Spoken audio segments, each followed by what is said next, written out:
At my mother's funeral, while everyone else was crying, I discovered she had secretly left all of her property and savings to my cousin, and in that moment, I realized that I had never truly been her child in her eyes.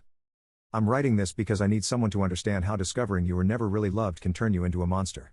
2 months ago, I had a wife who adored me, twin daughters who thought I hung the moon, and a successful career built on hard work and integrity. Now I'm sitting in a cheap motel room, from my own home, watching my family rebuild their lives without the man I became after learning the truth about my mother's final betrayal. It started at Mom's funeral on a gray Tuesday in March. She'd died suddenly of a heart attack at 68, and I'd been the dutiful son, handling all the arrangements while grieving the woman who'd raised me alone after Dad died when I was 12. The service was beautiful. Standing room only, filled with her co-workers from the school district where she'd been a secretary for 30 years, neighbors from our old block, distant relatives I hadn't seen since childhood. Everyone was talking about what a wonderful woman Margaret Sullivan was, how devoted she'd been to her only child, how proud she'd always been of my success as an architect. My wife Jennifer sat beside me with our 8-year-old twins, Emma and Grace, who didn't understand yet, but knew Grandma was gone, and that made Daddy sad. Jennifer kept squeezing my hand during the eulogy, whispering that Mom would be so proud of the man I'd become. I'd spent weeks sorting through Mom's affairs, organizing her finances, preparing for what I assumed would be a simple inheritance. She lived modestly in the same small house where I'd grown up, drove a 10-year-old Honda, and never spent money on anything frivolous. But she'd been smart with her teacher's retirement fund and the life insurance money from Dad's. I figured there'd be maybe $200,000 to split between me and my cousin Danny, her sister's son who lived across the country. The will reading was scheduled for immediately after the burial, at the law office of Mom's attorney, Harold Brennan, who'd handled her affairs for decades. The funeral home had been packed, but only 3 people showed up for the reading: me, Jennifer, and, surprisingly, Danny, who'd flown in from Seattle that morning. I hadn't seen Danny in probably 5 years, not since Mom's 65th birthday party. He was 2 years younger than me, 36 to my 38, and we'd never been particularly close growing up. Different interests, different personalities. I was the studious one who got good grades and never caused trouble. Danny was the charmer who could talk his way out of anything, but never seemed to apply himself to much of anything. "Thanks for coming," I told him as we settled into chairs across from Mr. Brennan's desk. "I know Mom would appreciate it." "Are you kidding? Aunt Maggie was like a second mother to me," he said, and his eyes welled up with tears. "I loved her so much." That stung a little, because Mom had always seemed fond of Danny in a way that felt different from how she was with me. Warmer, more relaxed. With me, she'd always been supportive but somehow distant, like she was proud of my achievements but not necessarily proud of who I was as a person. Mr. Brennan cleared his throat and opened a manila folder. "This is a fairly straightforward document," he said, "so I'll read the relevant portions directly." He started with the standard legal language, then got to the meat of it. "To my beloved nephew Daniel Patrick Murphy, who has brought me such joy throughout my life, I leave my entire estate, including my home at 42 Maple Street, all bank accounts, investment portfolios, and personal property. Danny, you were the light of my life, and I want you to use this gift to build the future you deserve." The words hit me like a physical. I felt dizzy, like the air had been sucked out of the room. "I'm sorry," I said, sure I'd misheard. "Could you repeat that?" Mr. Brennan looked uncomfortable. He glanced at Danny, who'd gone pale, then back at me. "Your mother left her entire estate to your cousin Daniel. The total value is approximately $430,000. $430,000. More than twice what I'd estimated, all going to my cousin, while I got nothing. Not the house where I'd grown up, not a single dollar from the woman who'd raised me, not even a personal item to remember her by." "There must be some mistake," Jennifer said, her voice shaking. "Michael is her son. Her only child." "I understand this is shocking," Mr. Brennan said. "Your mother rewrote her will 6 months ago. The previous version did leave everything to Michael, but she came to me in September and insisted on making this change." "Did she say why?" I asked, and my voice sounded strange, hollow. "She said that Danny needed the money more than you did, that you'd already built a successful life, and he was still finding his way. She wanted to give him the same opportunities she'd given you." I stared at Danny, who looked as stunned as I felt. "I had no idea," he said quickly. "She never mentioned this to me. I wouldn't have accepted it if I'd known." But even as he protested, I could see something else in his eyes. Not just surprise, but familiarity. Like he'd heard these words before, like Mom telling him he was the light of her life wasn't news to him. "When did you last talk to my mother?" I asked him. Danny shifted in his chair. "We talked every few weeks.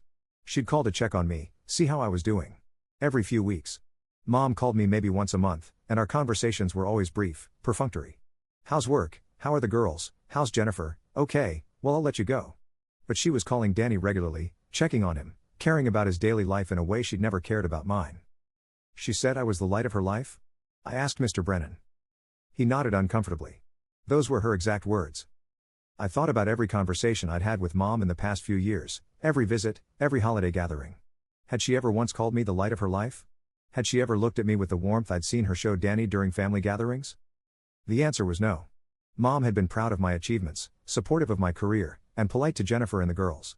But she'd never been affectionate, never emotional, never anything more than dutiful in her love for me. With Danny, she laughed. She asked about his dating life, worried about his job situation, and sent care packages when he was between apartments. With me, she performed the role of mother without ever seeming to feel it. "I need some air," I said, standing up abruptly. I walked outside into the parking lot, Jennifer following behind me, and just stood there trying to process what I'd learned. My mother had loved my cousin more than me. Enough to leave him everything, enough to call him the light of her life, enough to rewrite her will specifically to me. "This doesn't change anything about who you are," Jennifer said, rubbing my back. "Your worth isn't measured by what she left you." But it did change everything. Every memory I had of my childhood, every interaction with Mom, every assumption I'd made about our relationship was now suspect. Had she ever actually loved me? Or had she just done her duty, raised the child she was stuck with while dreaming about the nephew who brought her joy? When we went back inside, Danny was signing papers, accepting the inheritance that should have been mine. "Michael," he said, looking genuinely distressed. "I want you to know I never asked for this. I never expected it." "But you'll take it," I said. Yes. She wanted me to have it. It would be disrespectful to refuse. Disrespectful to refuse $430,000. How noble of him. "Did she ever tell you why she preferred you over me?" I asked. Danny looked shocked. "She didn't prefer me. She loved both of us." "Really? Because she left you everything and me nothing. She called you the light of her life. When's the last time she said anything like that about me?" Danny was quiet for a long moment. "She worried about me more," he said finally. "You had everything figured out, the wife, the kids, the career. I was always struggling, always needing help. Maybe she felt like I needed her more. Or maybe she just loved you more." The truth was starting to crystallize in my mind. All those years of feeling like something was missing in my relationship with Mom, like there was a distance between us I could never bridge. All those times I'd seen her light up around Danny in a way she never did around me. All those moments when I'd felt like I was disappointing her somehow, failing to be the son she wanted. I hadn't been imagining it. She had loved him more. The drive home was silent. Jennifer tried a few times to start a conversation, but I wasn't ready to talk. I needed to sit with this knowledge, to understand what it meant about my entire life. When we got home, the girls ran up to me asking how the meeting went, if Grandma had left them anything special to remember her by. I looked at their innocent faces and realized I had to tell my daughters that their grandmother had essentially disowned their father. "Grandma left her house and money to cousin Danny," I said, trying to keep my voice neutral. "What about you, Daddy?" Emma asked. "She didn't leave me anything, sweetheart." "Why not?" Grace asked with the brutal directness of an 8-year-old. "I don't know, baby. Maybe she thought Danny needed it more." But even as I said it, I knew that wasn't the real reason. Need had nothing to do with it. Love did. She'd loved Danny and tolerated me, and her will was just the final proof of what I'd spent 38 years trying to deny. That night, after Jennifer and the girls were asleep, I sat in my home office going through old photos, looking for evidence of what I'd missed. There were plenty of pictures of Mom and me together, birthdays, graduations, holidays, but in every single one, her smile looked forced, performative. Even at my wedding, even when the girls were born, she looked like she was playing a role rather than experiencing genuine joy. But I found a few photos from family gatherings that included Danny, and the difference was striking. Her face was animated, her laugh was real, and her whole body language was different. She was genuinely happy to be around him in a way she'd never been around me. I'd spent my whole life trying to earn her love, thinking that if I just achieved enough, accomplished enough, made her proud enough, she'd finally show me the warmth I craved. But the truth was simpler and more devastating. She just didn't have that kind of love for me. It wasn't about what I did or didn't do. It was about who I was, fundamentally, as a person. I wasn't the child she'd wanted. The next few days were a blur of anger and self-pity. I called in sick to work, something I'd never done without being ill. I sat in my office drinking whiskey and reading Mom's will over and over, looking for some clue I'd missed, some explanation that would make this make sense. Jennifer tried to be supportive, but I could see her getting frustrated with my spiral. "You're a good man," she said one night after the girls were in bed. "You're a wonderful husband and father. Your mother's opinion doesn't define you." "Doesn't it?" I said. "The person who knew me longest, who raised me, who watched me grow up, decided I wasn't worth loving. What does that say about who I am?" "It says she had issues, not that you do." But I wasn't buying it. You don't spend 40 years with someone and fail to love them unless there's something fundamentally unlovable about them. Mom had seen something in me that Danny didn't have, some essential coldness or selfishness or inadequacy that made her prefer him. I started replaying every interaction I'd had with her, every conversation, every visit. Looking for the moments when I'd failed her, disappointed her, proven I wasn't worthy of her love. And I found them. Times when I'd been impatient with her questions, dismissive of her concerns, too busy with my own life to give her the attention she deserved. But then I remembered that Danny had moved across the country and saw her maybe twice a year. I'd been the one taking her to doctor's appointments, fixing things around her house, including her in holiday celebrations with my family. I'd been the dutiful son while he'd been the absent nephew she adored. That's when the anger started building. Not just fury at the injustice of it all.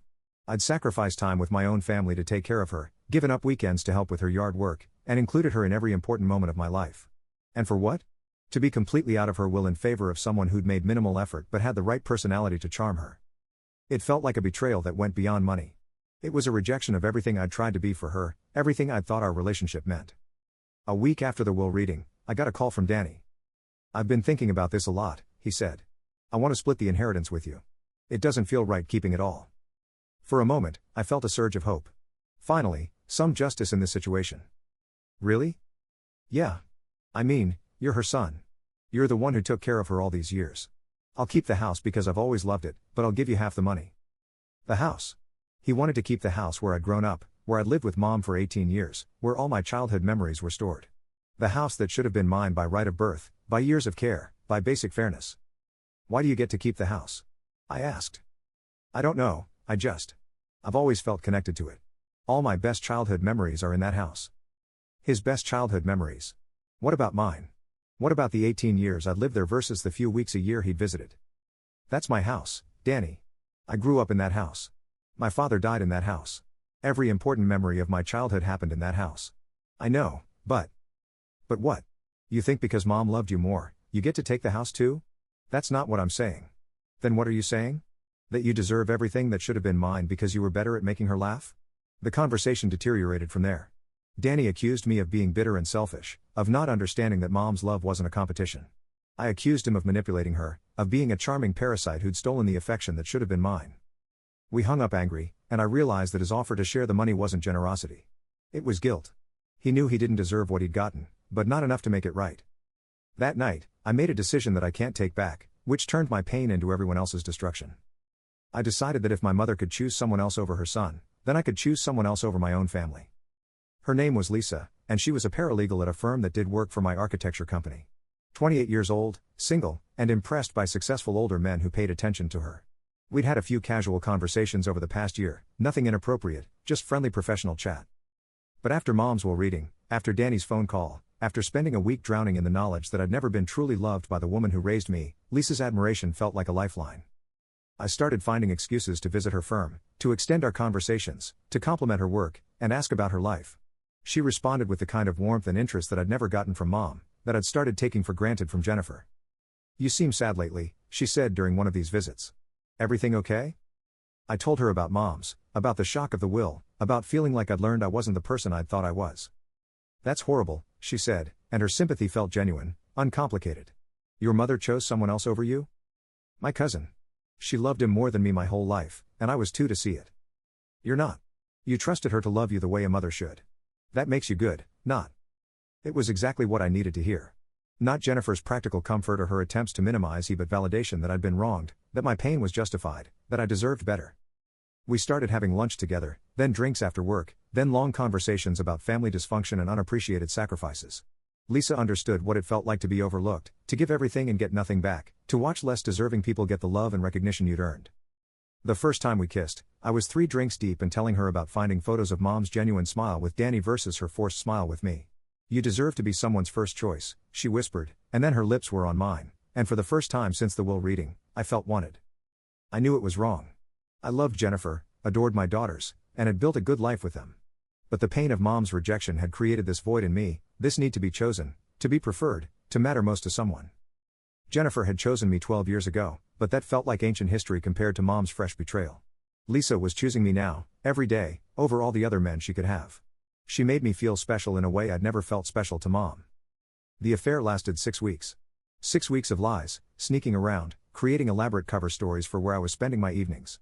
6 weeks of feeling simultaneously guilty and alive, torn between the family I loved and the woman who made me feel lovable. Jennifer found out the way they always do. A text message I forgot to delete, a receipt in my jacket pocket, a change in my behavior that she couldn't ignore. "Who is Lisa?" she asked one night after the girls were in bed, holding my phone with the evidence displayed on the screen. I could have lied, could have made up some explanation, could have tried to minimize it. Instead, I told her everything. About the will, about feeling unloved and unlovable, about needing someone to choose me first. "So because your mother, you decided to destroy our marriage?" she asked, and her voice was deadly calm. "It wasn't about destroying anything. It was about feeling wanted for the first time in my life. You felt wanted here. You felt loved here. By me, by your daughters, by everyone who matters. But it wasn't the same. You chose me 12 years ago. Lisa chooses me every day." Jennifer stared at me like I'd become someone she didn't recognize.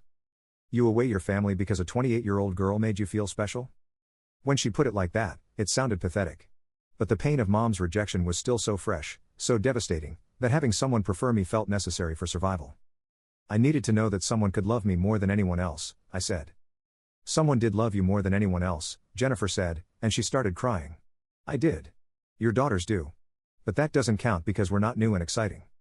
She was right, and I knew she was right, but acknowledging it meant admitting I'd destroyed everything good in my life for 6 weeks with someone who barely knew me. "I'm sorry," I said. "I'll end it. I'll never see her again. We can work through this." "No," Jennifer said. "We can't. You don't cheat on someone you love because you're with someone else. You don't abandon your children because your mother disappointed you. You just prove that you're exactly the kind of person who deserves to be left out of someone's will." That last line was deeper than anything else she could have said, because part of me was starting to wonder if Mom had seen something in me that I was too blind to recognize. Some essential selfishness, some fundamental inability to put other people's needs above my own. Jennifer moved out with the girls the next day, went to stay with her sister while she figured out what came next. I sat in our empty house, surrounded by family photos and children's toys and evidence of the life I'd just thrown away, finally understanding what Mom might have seen in me that made her choose Danny instead. I was the kind of man who would the people who loved him because someone else loved him first. I was exactly as selfish and unlovable as she'd always known I was. The divorce papers arrived 3 weeks after Jennifer and the girls moved out, delivered to the house that now felt like a mausoleum of my former life. I sat in the kitchen where we'd shared 12 years of family breakfasts, reading legal language that reduced our marriage to asset division and custody schedules.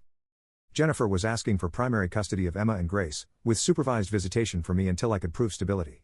She wanted the house sold and the proceeds split, spousal support for 2 years while she got back on her feet, and half of my retirement savings. She wasn't being vindictive. If anything, she was being generous considering I was the one who'd destroyed our family. But seeing our love story reduced to cold legal terms made the reality hit home. I was going to lose everything that mattered because I couldn't handle learning my mother had never really loved me. The worst part was explaining it to Emma and Grace during our first supervised visit at a family center downtown.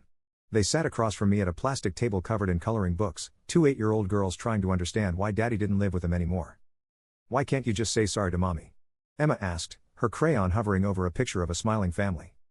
"I did say sorry, sweetheart. But sometimes saying sorry isn't enough to fix what you broke." "What did you break?" Grace asked. "How do you explain infidelity to children? How do you tell your daughters that their father chose a stranger over their family because his feelings were? I made some very bad choices, I Siameme Ami's feelings badly, and now she doesn't trust me anymore." "But we trust you," Emma said, and it was like a knife to the chest. They did trust me, still loved me unconditionally, the way children do. But I was teaching them through my actions that love is fragile, that daddies leave when life gets hard, that trust can be shattered by selfish choices. The social worker taking notes in the corner made me hyper-aware of every word, every gesture. Was I demonstrating remorse? Showing appropriate boundaries? Proving I was stable enough to eventually have unsupervised time with my children? "I love you both more than anything in the world," I told them. "None of this is your fault. Daddy just needs to learn how to be better." But even as I said it, I wondered if I could be better. If the same selfishness that had driven Mom to prefer Danny was going to keep destroying every relationship I tried to build. Work became my escape. I'm into projects, staying late every night, accepting new clients, designing buildings with the obsessive focus of someone trying not to think about what they'd lost. My colleagues noticed the change but didn't pry. In architecture, workaholism is just dedication by another name. But even work couldn't distract me from the growing realization that I'd become exactly what Mom had always seen in me, someone who puts himself first when it matters most. The affair with Lisa had ended the night Jennifer confronted me. I'd called Lisa immediately, told her I needed to focus on saving my marriage, that what we had was a mistake born of grief and poor judgment. "I thought you were different," she said, and I could hear the in her voice. "I thought you cared about me." "I do care about you. But I have a family." "You had a family when you started sleeping with me. What's changed?" I realized what I was risking. What I was throwing away. "So I was just a distraction? Something to make you feel better until you get tired of feeling guilty?" She was right, and we both knew it. I'd used her the same way I'd felt used by Mom's preference for Danny. I'd taken her genuine feelings and twisted them into validation for my wounded ego. "I'm sorry," I said. "You deserved better than being someone's midlife crisis." "Yes, I did," she said, and hung up. Another person I'd because I couldn't handle disappointment like an adult. Another relationship I'd poisoned because I'd needed to feel special more than I'd needed to be good. The loneliness in the house was suffocating. Every room held memories of family life, from the girl's artwork on the refrigerator to the family photos lining the hallway. I'd walk past Emma's bedroom and see her stuffed animals arranged on her bed exactly as she'd left them. I'd pass Grace's violin in the corner where she'd practiced every evening, the music stand still open to her last lesson. I started drinking more than I should have, sitting in my office with a glass of whiskey, going through old emails and photos, trying to understand when everything had started going wrong. That's when I found Mom's letters. She'd been a prolific writer, always sending cards for birthdays and holidays, thank you notes for visits, random updates about her life. I'd kept them all in a shoebox, thinking someday I'd put them in a scrapbook for the girls to have when they were older. Reading them now, with the knowledge of her true feelings, was like discovering a secret code I'd been too naive to see before. "Dear Michael, one letter from 2 years ago began, thank you for fixing my kitchen sink. You're always so responsible and reliable. Danny called yesterday and told me about his new job, he sounds so excited. I worry about him sometimes, but he has such a good heart. I hope you're well. Love, Mom." Responsible and reliable for me. Good heart for Danny. Even in her thank you notes, she managed to show where her real affection lay. Another letter, from last Christmas, the girls are growing so fast.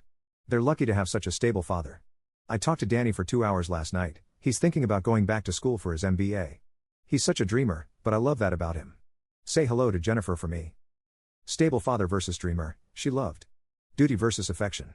Obligation versus joy. I found dozens of letters like this, small revelations that painted a clear picture of how she'd seen us. I was the successful one she was proud of in an abstract way. Danny was the one she enjoyed talking to, worried about, and celebrated. The most painful discovery was a letter from 5 years ago, right after the girls were born. "The twins are beautiful, Michael. You and Jennifer should be very proud. I know you'll be a good father, you've always been so careful about doing the right thing. Danny's girlfriend left him again. I wish he'd find someone who appreciates how special he is. Some people just have that spark, you know? That's something extra that makes them shine. I suppose we all have our different gifts. Some people just have that spark. That's something extra. Danny had it, and I didn't. Even when celebrating my daughter's birth, she couldn't help but pivot to worrying about her favorite nephew and his romantic troubles. I'd spent 38 years trying to earn her love by being responsible, reliable, and successful. But what she'd valued was charm, spontaneity, the ability to make her laugh and feel young. I'd been trying to win a game I didn't understand, competing for a prize that was never meant for someone like me. The drinking got worse after that discovery. I'd come home from work and sit in my office, reading her letters and drinking whiskey, trying to pinpoint the exact moment she'd decided I wasn't worthy of her love. Maybe it was when I was 5 and chose to read books instead of playing outside. Maybe it was when I was 15 and spent more time studying than socializing. Maybe it was just something fundamental about my personality that had disappointed her from the beginning. Jennifer tried calling a few times, checking on me, making sure I was handling things okay. But our conversations were strained, formal, the easy intimacy of 12 years of marriage replaced by careful politeness. "The girls ask about you every day," she told me during one call. "Emma wants to know if you're still sad." "What do you tell her?" "That you're working through some difficult feelings, and it might take time." "Do you think I'll ever stop being sad about this?" Jennifer was quiet for a long moment. "I think you're sad about the wrong things," she said finally. "You're mourning the love you never had instead of appreciating the love you away." She was right, but understanding the problem and fixing it were two different things. I couldn't stop replaying every interaction with Mom, every missed opportunity to be the son she'd wanted, every moment when I'd failed to measure up to Danny's effortless charm. The custody evaluation was a disaster. I showed up to the appointment with the court-appointed psychologist still hungover from the night before, unprepared to answer questions about my fitness as a parent. "Tell me about your relationship with your daughters," Dr. Reeves asked. I tried to focus, to give coherent answers about bedtime routines and homework help, and dance recitals. But my mind kept drifting to Mom's letters, to the ways I'd disappointed everyone who'd ever tried to love me. "You seem distracted," Dr. Reeves observed. "Are you dealing with substance issues?" "No," I said quickly. "I've just been having trouble sleeping since the separation." "The girl's mother mentioned that you've been struggling with your own mother's recent. Can you tell me about that?" So I told her about the will, about discovering I'd never been truly loved, about how that revelation had led to the affair that destroyed my marriage. I tried to explain the connection between feeling unloved and needing to feel chosen, between childhood disappointment and betrayal. Dr. Reeves took notes while I talked, her expression growing more concerned with each detail. "It sounds like you're still processing a lot of grief and anger," she said when I finished. Have you considered counseling? I don't need counseling. I need to understand why everyone I love ends up preferring someone else. Everyone? My mother preferred my cousin. My wife probably prefers being alone to being with me. Even my daughters might be better off without me. Do you hear yourself right now? You're catastrophizing, assuming rejection where none exists. Your daughters love you. Your wife loved you until you betrayed her trust. Your mother's choices don't define your worth. But they did define my worth. They revealed something essential about who I was, some fundamental flaw that made me unlovable to the people who knew me best. The evaluation report was scathing. Dr. Reeves recommended continued supervised visitation, mandatory counseling, and substance assessment before any increase in custody time. She noted concerns about my mental state, my inability to take responsibility for my actions, and my apparent belief that past hurts justified present betrayals. Jennifer's lawyer used the report to argue for even more restricted access to the girls. I went from supervised visits twice a week to supervised visits once a week, from potential overnight visits to strictly daytime contact.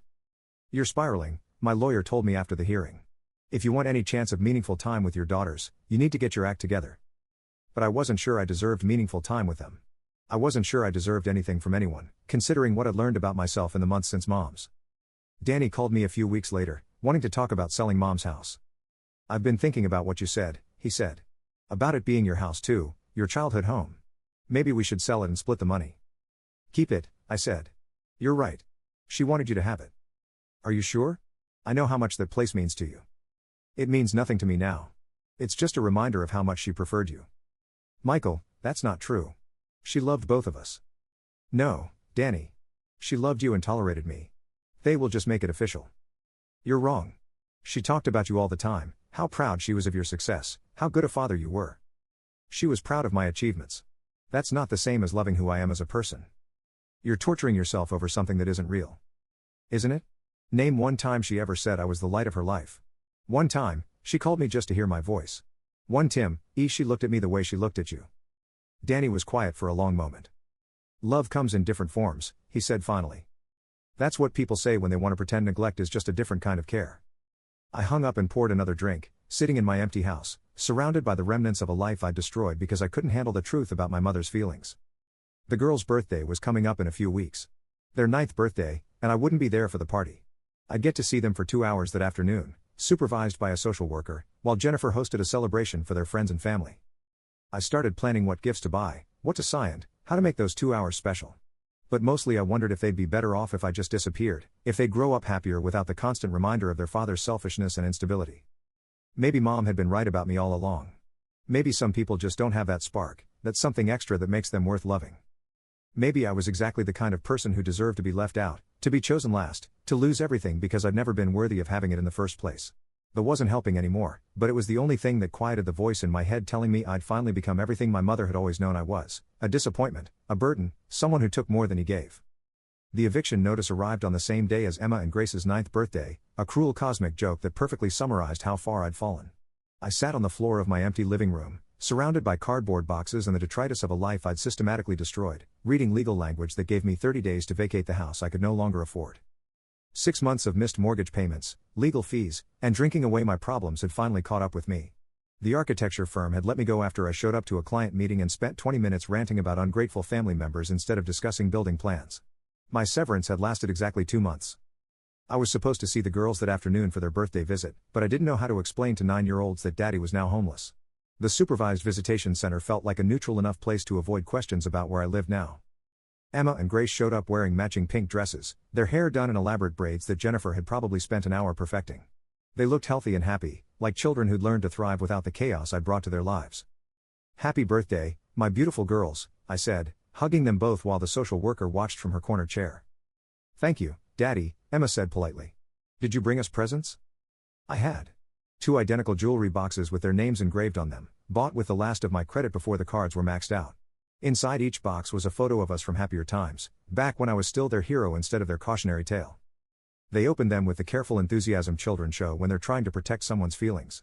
Grace traced her finger over her engraved name, smiling in a way that didn't quite reach her eyes. It's very pretty, Daddy. Thank you.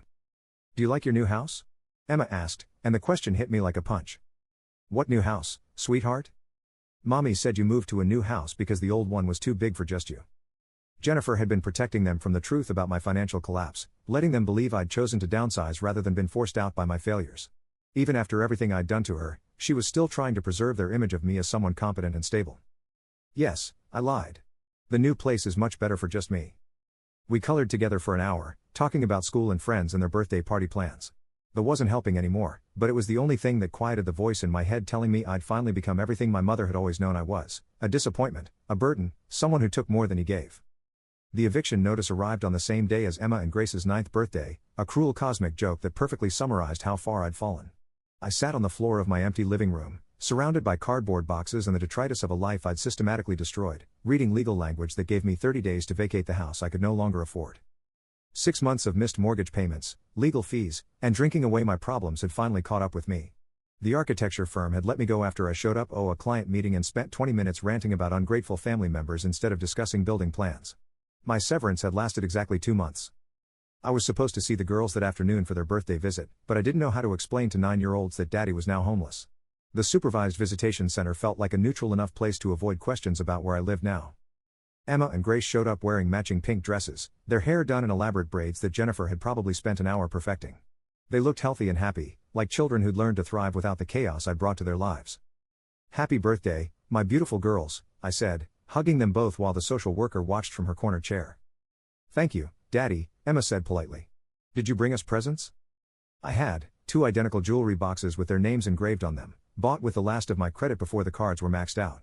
Inside each box was a photo of us from happier times, back when I was still their hero instead of their cautionary tale. They opened them with the careful enthusiasm children show when they're trying to protect someone's feelings. Grace traced her finger over her engraved name, smiling in a way that didn't quite reach her eyes. "It's very pretty, Daddy." "Thank you." "Do you like your new house?" Emma asked, and the question hit me like a punch. "What new house, sweetheart?" "Mommy said you moved to a new house because the old one was too big for just you." Jennifer had been protecting them from the truth about my financial collapse, letting them believe I'd chosen to downsize rather than been forced out by my failures. Even after everything I'd done to her, she was still trying to preserve their image of me as someone competent and stable. Yes, I lied. The new place is much better for just me. We colored together for an hour, talking about school and friends and their birthday party plans. But her prescience didn't make it easier to swallow. If anything, it made it worse. She'd seen through my successful facade to the broken, angry man underneath, the one who would eventually choose self-pity over responsibility, revenge over redemption. She'd known I would become exactly who I'd become, and she'd tried to save me from it by cutting me off from the resources I'd used to destroy myself. She'd failed. I'd found other ways to fund my spiral. But her intentions had been love, not abandonment. Protection, not preference. I moved into a studio apartment in the worst part of town, the kind of place with thin walls and neighbors who screamed at each other through the night. It was all I could afford with my unemployment benefits and the occasional freelance drafting work I picked up online. The girls' visits became even more strained in the new environment. The social worker insisted we meet at neutral locations now, concerned about my living situation and my obvious financial instability. We'd sit in parks or family restaurants, trying to maintain some semblance of a father-daughter relationship while strangers watched us navigate our awkward dynamics. "Why don't you live in a regular house anymore?" Emma asked during one visit. "Sometimes grown-ups have to make changes when their lives change," I said. "But you're still our daddy, right? Even if you don't live with us?" "I will always be your daddy. Nothing can change that." But even as I said it, I wondered if it was true. Biology makes you a father, but being a dad requires presence, stability, and the ability to put your children's needs above your pain. I'd failed at all of those things. Jennifer filed for full custody 6 months after our divorce was finalized, citing my housing instability, unemployment, and failure to complete court-mandated counseling. She wasn't being cruel, she was being protective. I'd proven I couldn't be trusted with our children's emotional or physical welfare. The hearing was brutal. Jennifer's lawyer presented evidence of my dissent: the job loss, the eviction, the missed child support payments, the supervised visits that had become increasingly sporadic as I struggled to maintain even the pretense of stability. "Your Honor," my court-appointed attorney said, "my client is going through a difficult period following his mother's death and the end of his marriage. He's seeking treatment and working to rebuild his life." But we both knew it was a losing argument. I wasn't seeking treatment, wasn't working to rebuild anything. I was sitting in my studio apartment drinking discount whiskey and reading my mother's letters, trying to understand how I'd become the exact person she'd feared I would become. The judge awarded Jennifer sole custody, with my visitation reduced to supervised calls once a week. I could petition for in-person visits once I completed substance treatment and demonstrated stable employment and housing for 6 consecutive months. 6 months. It might as well have been 6 years. I called Jennifer that night, the first time I'd initiated contact in weeks. "I need you to know," I said, "that you're doing the right thing. The girls are better off without me in their lives right now. Michael, that's not true. They need their father. They just need their father to be healthy. What if I can't be healthy? What if this is just who I am? Then you figure out how to be someone else. For them, if not for yourself. But I wasn't sure I knew how to be anyone else. I'd spent so much energy being angry at my mother for not loving me that I'd forgotten how to love anyone else. I'd let her perceived rejection turn me into someone who rejected everyone who cared about me. Danny came to see me a few months later, driving his sensible Honda to my sketchy neighborhood, looking uncomfortable but determined. "You look terrible," he said when I opened the door. "Thanks. Boosts the self-esteem. Can I come in?" My studio apartment was embarrassing, a mattress on the floor, empty bottles in corners I hadn't gotten around to cleaning, the smell of failure permeating everything. But I let him in anyway, curious why he'd driven 8 hours to see the mess I'd made of my life. "I've been thinking about what you said," he said, sitting on my one chair while I sat on the edge of the mattress. "About Aunt Maggie loving me more than you. Don't. I've heard enough about how wrong I was about everything. You weren't wrong. She did love me differently than she loved you." I looked up at him, surprised by the admission.